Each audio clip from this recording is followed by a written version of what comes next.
여러분 안녕하세요. 오늘 6기 데이터 분석 기초반 복습 영상 진행하겠습니다. 오늘은 저번 시간에 배웠던 누락값이 얼마나 중요한지에 대해서 한번 포인트를 잡아봤는데요. 실제로 이제 이 예시 데이터를 가지고 에볼라 데이터를 가지고 비교해 보니까 이렇게 누락값이 엄청 많았죠. 이렇게 많은 누락값을 어떤 식으로 접근할 것인가라는 게 오늘 수업 시간의 중요한 포인트였는데 뭐 7, 80% 이상이면 NA 값이면은 사실 이게 날리는 거야 되는 게 맞나 이런 또 얘기도 나오지만 반대로 또 살릴 수 있는 부분이 최대한 살려야 되는 것도 우리의 몫이고 분석가의 몫이고 그러면 어떻게 살리는지는 이제 기술적인 걸 한번 배워보려고 해요. 그래서 오늘 배운 내용은 이제 미싱 NO 이걸 사용해 가지고 우리 미싱에 대한 값들이 어떻게 분포가 되어 있는지도 확인해 보고 매트릭스 이용해 가지고 인덱스 기준으로 어디가 많이 빠져 있는지 또 확인했었던 것 같습니다.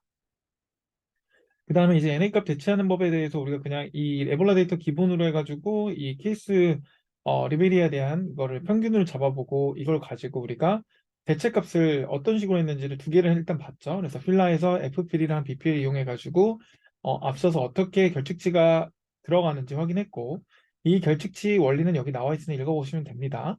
그래서 이 결측치를 갖고 실제로 평균을 내보니까 좀 다른 값이 나왔죠. 이런 것들을 보면서 결측치에 대한 처리가 조금은 다른 값들이 나올 수 있는 건데 그게 또 큰 영향을 줄 수 있습니다.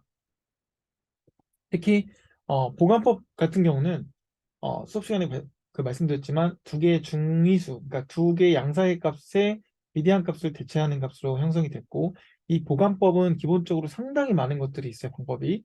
그래서 우리가 인터폴레이트라고 해서 이렇게 쓰는 걸 제가 설명드렸고 기본적으로 이제 보관법이 어떻게 들어가는지 보면 이런 떨어져 있는 이렇게 누락값들이 있는 데이터에서 우리가 그냥 평균을 잡아서 넣어버리게 되면 잘못된 값이 나올 수 있는 거죠. 그랬을 때 인터폴레이트를 진행하게 되면 기본적으로 이제 선형이기 때문에 이렇게 그냥 직선을 긋는 형태로 들어가게 됩니다. 그래서 이런 식으로 들어가게 되는데 그래서 선형보관법 거의 동일하죠. 두 개 비슷한 거랑 선형보관법이랑 그죠? 선형보관법은 직선을 찍는 건데 얘는 조금 이제 중간값으로 가는 거니까 좀 달라도 약간 비슷해요 거의. 근데 다른 이제 보관법을 진행하게 되면 조금씩 더 달라집니다. 그래서 나와 있는 것처럼 조금 더 부드럽게 들어갈 수 있게끔 값이 끊어져서 툭툭 끊기는 게 아니라요. 이런 보관법들이 다양하게 있는데 실제 보관법은 이런 식으로 제가 있다 그랬죠 메서드가. 그래서 이걸 다 알아보시면서 어떻게 되는 건지 꼭 설명을 과제로 해주셔야 됩니다. 나와 있는 거요. 그 다음에 오늘 열과 피벗의 개념으로도 배웠고 멜트 함수를 이용했습니다. 그래서 멜트를 꼭 사용하라는 게 아니라 멜트를 꼭 사용해야 되는 그런 경우가 있을 텐데 그런 경우는 이런 데이터를 이렇게 바꿀 수 있다라는 걸 확인했고 그래서 이런 경우에 이렇게 사용하시면 되는 거지 멜트가 정답은 아닙니다. 그래서 이렇게 깔끔하게 만들 수 있다는 것과 실제로 이렇게 시계열 데이터나 이런 주 데이터 같은 경우는 이렇게 깔끔하게 만들 필요가 있기 때문에 멜트를 사용하면 이런 식으로 깔끔하게 만들 수 있다라는 것. 그리고 이제 트램포즈는 이제 아예 축을 반전시키는 거라서 이건 좀 다른 개념이라는 거 꼭 말씀드리고요. 약간 다르죠, 완전.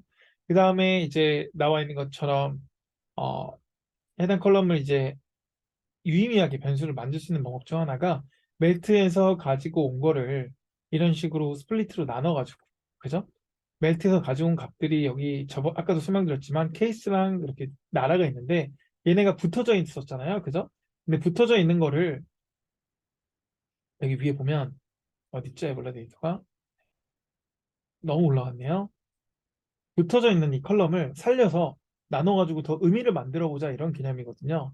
그래서 그거를 이제 나눠가지고 우리가 여기 나와 있는 것처럼 나눠서 스플리트로 나눈 다음에 얘네들을 하나의 하나의 변수에 넣고 get함수를 이용하면 그 STM 문법 중에서 앞에 거 인덱스 기준으로 가져오는 거라고 했으니까 0이면 이 케이스 갖고 올 거고 1이면 그 뒤에 값 가져오니까 그걸 두 개의 변수를 파생 변수를 하나씩 만들어서 이렇게 붙여서 넣으면 깔끔하게 데이터 프레임이 만들어질 수 있다라는 것도 확인이 되었죠.